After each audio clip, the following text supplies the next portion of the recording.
Okay, magandang araw Pilipinas. Sa araw pong ito, ipag-uusapan po natin ito pong muling ginagawang rally nitong mga sungayan, nitong isang reliyon na napakataas ng sungay, pati na yung kanilang simbahan, no? Ay mas lalo naman yung pati yung mga namumuno maliban lang kay Eduardo Manalo, na kung saan ay hostage po, hostage ng mga opisyal ng mismong hindi po galing sa akin yung sinasabi ko, galing po mismo ito sa mga membro mismo nila na nananawagan na kung saan palayain na itong si Eduardo Manalo nitong mga konseho ng ng mga kumbaga mga pinuno o malalaking pinuno ng Iglesia ni Cristo.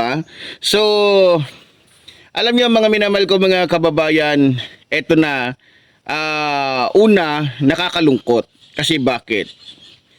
Dahil po sa rally nitong mga sungayan na ito, alam nyo, ito yung sinasabi ko sa inyo palibasa, kulang sa aral, kulang sa pag-iisip, mga robot itong mga membro ng Iglesia ni Cristo, hindi naman lahat.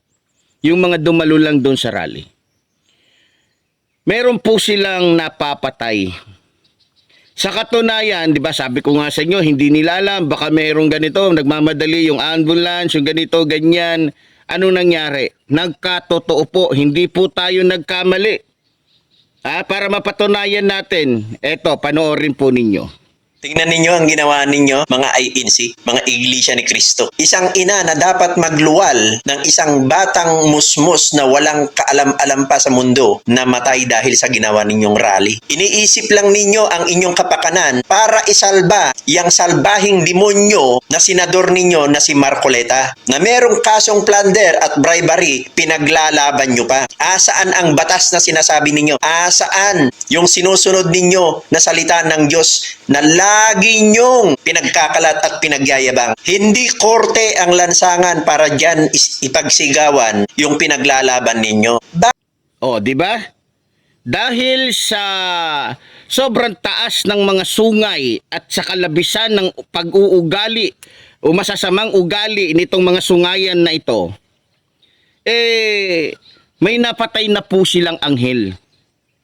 May napatay silang taong walang kamalay-malay na kinakailangan dalhin agad sa ospital dahil nga nanganganak. Ngayon, kayong mga nagrarally ngayon dyan at nanggugulo, ano ngayon ang pakiramdam nyo? Masaya kayo? Ay natural, masaya yung mga yan. Masayang-masaya yung mga yan. Sa totoo lang, sanay naman sila dyan. Ano bang sabi ni Brother Eli? Bago siya namatay, anong sabi niya? 'Di ba? Sanay na sanay at talagang may record na itong mga ito sa pagpatay. Kaya sanay, sobrang sanay. Kaya para sa akin kahit hindi sila magsalita, alam ko sobrang saya. Tuwang-tuwa pa itong mga sungayan na ito na may napatay silang sanggol. Anong sabi ni Brother Eli? Ito. Baka sabihin nyo, gawa-gawa ko lang yung sinasabi ko. Anong sabi ni Brother Eli? Ito, panoorin natin. Iglesia ni Manalo may record ng mga pagpatay hanggang Supreme Court ipinagtatanggol pa nung kanilang abogado, no? Yung 5 estudyante ng PUP pinatay ng mga diakono ng Iglesia ni Manalo dahil nakaaway nila sa basketball. Pagkatapos na ipasok dun sa kanilang compound sa may kapilya nila, binugbog, itinali ng alambre, sinunog, pinaso, pagkatapos itinapon sa Ilog Pasig. Nung matagpo ang kinabukasan, lulutang-lutang, 5 katolikong estudyante ng PUP pinatay ng mga ng mga diakono ng iglesia at miyembro ng Iglesia ni Manalo. Ipinagtanggol pa yan ni Cuevas hanggang sa Supreme Court. Pero napatunayan, sila talaga pumatay. May record niyan. Supreme Court's Report Annotated, Volume 339, August 28, 2000. Ang titulo ng kaso, People versus Abela o Abelia.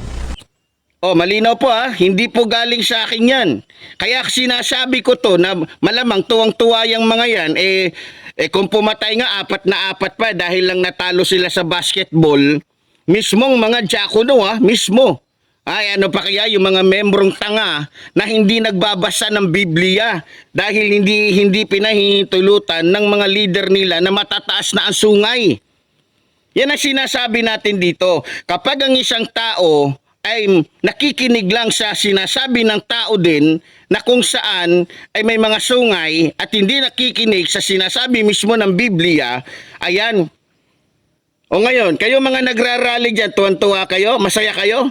Paano kaya kung pamilya nyo yun? Hindi nyo alam, baka kamag-anak pa ng iba yan dyan. Yung buntis na yan na namatay yung anak. Ha? O yung buntis na nadisgrasya. Talaga naman, kailan ba kayo magkakapuso? Ang tanong ko lang, lalong-lalo na sa pamunuan ng Iglesia ni Cristo, kailan kaya kayo matututong maawa? Kailan kaya kayo matututong maging makatao, makadiyos? Bakit palaging ang pinapakita ninyo ay ang inyong kahambugan, ang inyong pagiging masamang tao? Hindi na ba talaga kayo titigil? Dahil lang sa politika, dahil lang sa ambisyon ninyo, dahil lang sa kagustuhan ng Iglesia ni Cristo ng lahat na magiging pinuno ng bansang ito ay maging Iglesia ni Cristo. Kaya yan, imbes na maging busy kayo sa inyong sinasabing paglilingkod sa Diyos, mas nagiging busy kayo sa pamumulitika. Ipinaglalaban nyo si Marcoleta? Ipinaglalaban nyo kahit kitang-kita naman ninyo na sapat ang ebidensya ng ombudsman para kasuhan siya at may batayan ng ombudsman. Palibasa, hindi kayo nakikinig at hindi ninyo nauunawaan yung sinasabi ng gobyerno dahil tulog kayo pagdating sa katotohanan. Mas gising kayo sa kasinungalingan. Sinasabi ko lalong-lalo na doon sa mga sumama sa rally. O ngayon, ito pa.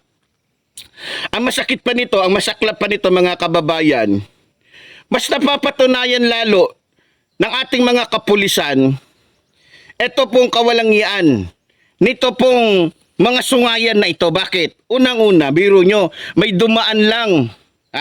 May dumaan lang na rider. Alam nyo kung anong ginawa?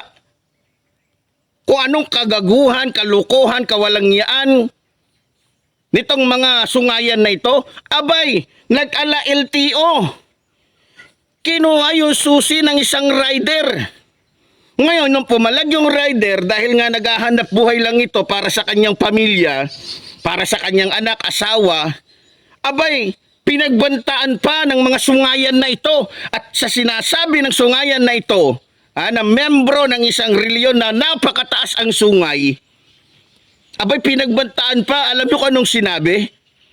Alam nyo kung anong sinabi? Eto, panoorin po ninyo yung naging sitwasyon. Eto. Wala na eh, kinuha na nila eh. Ano ba yung pinaglalaban na yan? Bakit ganito? Tao rin naman ako dito sa Pilipinas ah. Tao ka nga, huwag ka nagsasalita. Gusto mo pa mamatayin? Mga kababayan, nakita ninyo? Anong sabi? Baka gusto mong mamatay. Yan ba ang Iglesia ni Cristo? Ganyan ba ganyan ba ang turo ng Iglesia ni Cristo?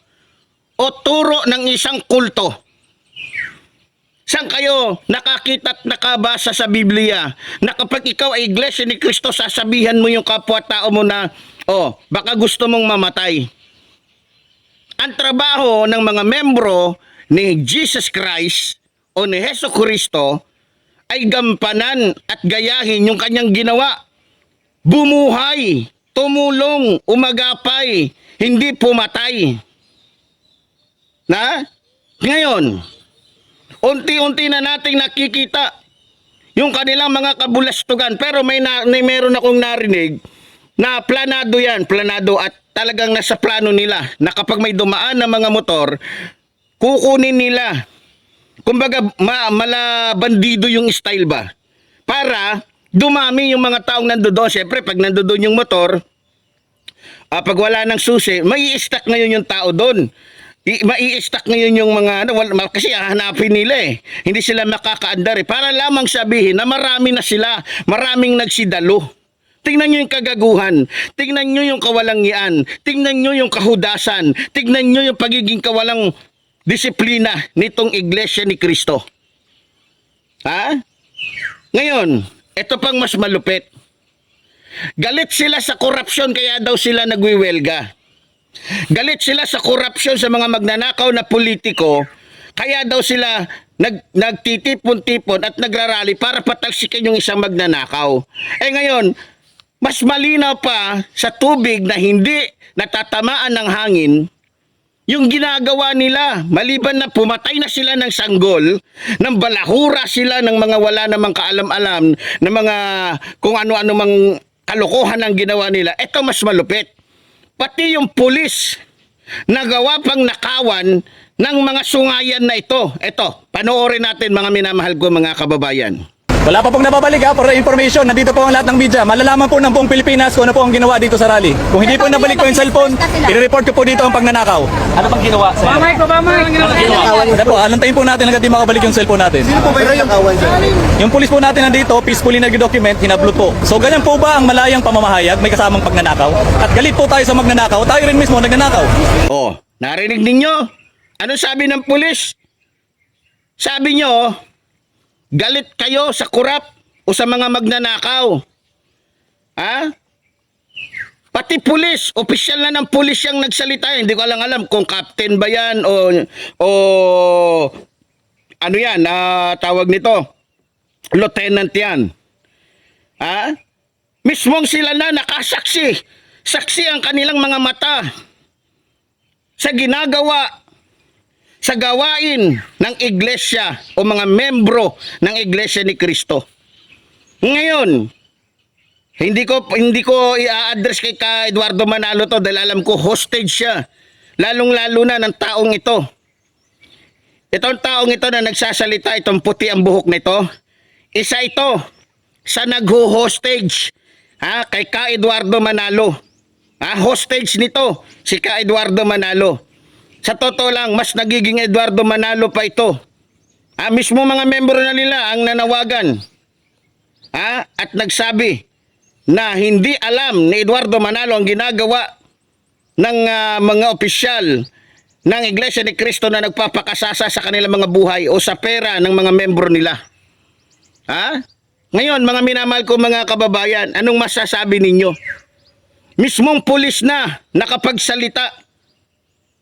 Yan ba ang estilo ninyo, pamamaraan ninyo kapag nagrarally kayo ang magnakaw ng cellphone ng isang pulis? Ngayon, pwede ko na ba kayong tawaging mga magnanakaw? Mga bandido? Mga mamamatay tao? Sa tingin ninyo, tama yung ginagawa ninyo? Una't-una pa lang, sa ginawa ninyong rally, pinakita na ninyo yung inyong kabulastugan. Yung inyong pagiging walang pagiging walang respeto sa batas. Kung hindi nyo nire-respeto ang gobyerno, please, sana pinakita nyo man lamang, nirespeto nyo yung batas na bago kayo mag-rally, dapat may permit kayo. Anong ginawa ng mga tulongges, ng mga sungayan? Dahil alam nila, posible silang kasuhan, tsaka lang kumuha ng permit yung mga tulongges. Ngayon, merong isang tao na nagtatapang-tapangan na mukhang tuhod ng demonyo yung pagmumuka. Ang sabi pa niya, hindi daw sila aalis. Hindi daw sila aalis hanggat hindi bumababa itong si PBBM. Hello! Hoy, mukhang tuhod ng demonyo. Isa lang sasabihin ko sa'yo. Kung gaano kapangit yung salamin mo na hindi bagay sa mukha mo, siya naman pangit ng ugali mo. Isa lang din na sasabihin ko sa iyo. Kahit 1 milyon pa kayong taon dyan sa rally ninyo, hindi ninyo mapapababa si PBBM. Bakit? Dahil kayo 1% lang ng dami ng mga Pilipinong mas gusto si PBBM. Uulitin ko, kahit 100 milyon kayo mag-rally dyan, hindi nyo mapapababa si PBBM. Dahil ang simpatya ng taong bayan, maging ng kasundaluhan at kapulisan at ang iba pang ahensya ay nasa mata ng tao na hinuhusgahan ninyong bangag. Pero kayo, huwag kayong mag-alala, hindi ko kayo tatawaging bangag, kundi mga baliw na talaga. Dahil hindi nyo na alam ang ginagawa ninyo. Dahil hindi na ninyo alam ang tama at mali. Kaya ang tawag ko sa inyo, mga baliw, kagaya ng inyong poon na si Sara Duterte at maging ni Marcoleta, na dahil sa pagiging desperado, gumastos ng napakalaking pera. Alam nyo ba't ko nasabi? Yung rally na yan dyan, isa lang sasabihin ko sa inyo hindi po tatagal ng 2 araw yan o 1 araw yan kung hindi po binadgetan yan ng mga politikong mayroong kaso kagaya nung mga dumalo. Sino ba yung mga dumalo sa rally ng Sungayan na reliyon? Sino ba ang dumalo sa rally ng mga membro membro ng sino ba ang dumalo sa rally ng mga Sungayan? Hindi ba't yung kilalang kilala natin ang mga tao na mayroong pananagutan at mga traidor na maka-China? Merong mga Chinator dumalo dyan, lalong-lalo na itong si Alan Peter Cayetano. Na kung saan nagulat ako paano naging Pilipino samantalang yan naman ay talagang Amerikano. Mali pala ako, hindi pala Chino yan. Pero hayaan na natin, talagang ganon. Dumating yung mga walang ya at walang kwentang mga personas sa rally ng mga Sungayan. Pero tulad na sinabi ko, dahil nga rally yan ng mga Sungayan, wala tayong ma-expect dyan na may gagawing kabutihan yung mga yan. Biro nyo, maliban sa nang nakaw, pumatay, nang agaw ng nung mga nakarang araw, di ba, may nahuli dahil nanapak, nanagi o nanagasapan ng pulis. Yan ang aral ng mga Sungayan. Ngayon magagalit na naman kayo sa akin kasi totoo ang lahat ng sinasabi ko. Bakit hindi nyo tanungin sa mga manonood ko kung tama ba ang sinasabi ko o mali? Nagagalit kayo kasi brutal ako kung magsalita, bulto kong magsalita, pero punong-puno ng katotohanan ng sinasabi ko. Ngayon, masaya na kayo? Dahil sa ginagawa ninyong yan, nakakaistorbo na kayo sa mga mamamayan. Sa tingin nyo ba? Hahayaan na lang ng taong bayan na manatiling ganyan, na manggugulo kayo sa gobyerno? Huwag nyong hintayin na kumilos ang taong bayan para kami mismo ang magpaalis sa inyo dyan. Dahil hindi na kayo nakakatuwa. Unang-unang araw pa lang na ginawa ninyo, hindi na kayo nakakatuwa.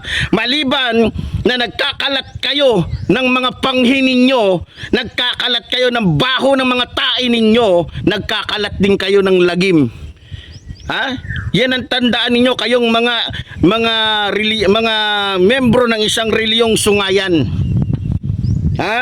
Mapuputol. Kaya nga ako kay BBM kay Pangulong Ferdinand Marcos Jr. kung akong tatanungin, ideklara niya yung martial law. Yan na lang nakikita kong paraan para matuto, para magkaroon ng respeto itong mga Sungayan na ito, para maputol yung mga sungay ng mga ito. Ulitin ko, itong taong ito, itong may salamin na puti, hindi ko alam kung ito ay dating kriminal o kriminal na hinahanap pa rin hanggang ngayon na hindi pa nahuhuli. Abay nagbanta. Anong sabi niya? Anong banta niya? Ito, panoorin natin. Pwesto, di kami alis dito! BBM! Di kami alis! BBM, bumaba ka! Di ba? Pero uulitin ko, yung banta mo na yan, banta lang yan, banta ng isang taong wala sa sarili o wala pa sigurong pananghalian. Tulad ng sinasabi ko, kahit 1 milyong taon ka pa dyan, hindi mo mapapababa ang aming Pangulo. Maliban na lang kung kami mismo, kaming mga supporters niya ay bumitaw sa kanya. Pero habang tumatagal, sa totoo lang, pati yung mga DDS dati, kasama na namin ngayon dahil namulat na sila sa katotohanan na ang kanilang pinagtatanggol, ang kanilang sinasamahan ay mga taong walang puso, mga kriminal, walang pag-ibig sa bansang ito. Kaya, wag na kayong umasa pa na mangyayari o may kakasutuparan ninyo yung pagliligtas kay Marcoleta. Si Marcoleta, ginagawa na yung kulungan niya. Nakita niyo ba yung kulungan niya? Ayan yan ang kulungan niya. Kaya kahit anong gawin ninyo, makakala kasi ng iglesia ni Manalo, nitong iglesia ni Cristo, lalong-lalo na yung mga tiwaling mga opisyal ng iglesia ni Cristo, hindi lahat akala nila matatalo nila ang gobyerno. Diyan kayo nagkakamali. Kahit kailan hindi ninyo matatalo ang gobyerno dahil nasa likuran ng gobyerno ang mas malaking reliyon kaysa sa inyo. Alam niyo naman siguro kung anong reliyon yon, ang mas nakakarami kaysa sa inyo. Sino ba mas marami? Katoliko o ang INC? 'Di ba? Sa dami ng Katoliko, kung ikukumpara sa inyo, 1% lang kayo. Kaya nga hindi ko lubos maisip sa inyo nakukuha yung kakapalan ng pagmumukha ninyo. Yung mas malalaking reliyon nga ay mas marami pa nga yung membro ng ng dating daan eh.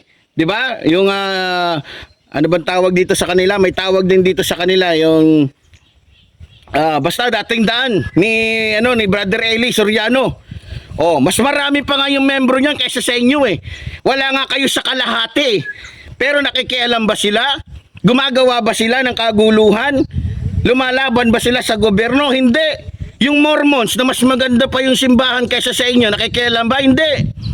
Oh, yung El Shaddai na mas marami ang membro kaysa sa inyo, nakikialam? Hindi. Kaya nga natatawa na lang sila sa inyo eh. Ha? Alam namin, kaya kayo nagkakaganya, kaya kayo mga parang desperado. Dahil, syempre, pag nawala na yung mga bossing ninyo, wala na rin kayo. Hindi na kayo kikita. Kaya hayaan nyo na. Matagal-tagal na rin naman kayong nagpakasasa sa pera namin.